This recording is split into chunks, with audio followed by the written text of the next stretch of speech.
సమ్మక్క సారలమ్మ జాతర రేపు ప్రారంభం కానున్న నేపథ్యంలో వనదేవరుడు సమ్మక్క భర్త పగిడిద్దరాజును ఆయన తనేడు జంపనను ఈరోజు మేడారం తీసుకెళ్లేందుకు పూజారులు ఏర్పాట్లు చేశారు. గిరిజన సంప్రదాయాలు శివసత్తుల పూనకాల మధ్య మహబూబాబాద్ జిల్లా గంగారం మండలం పూనుగొండ్లలోని దేవాలయం నుంచి పగిడిద్దరాజును, ములుగు జిల్లా కన్నెపల్లి నుంచి జంపనను మేడారం తీసుకెళ్లనున్నారు.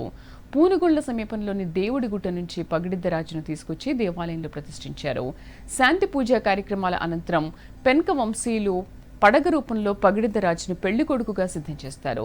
ఆ పడగ రూపాన్ని గ్రామంలో ఊరేగించిన అనంతరం పూనుగొండ్ల అడవుల నుంచి మేడారానికి కాలినడకన తీసుకెళ్తారు.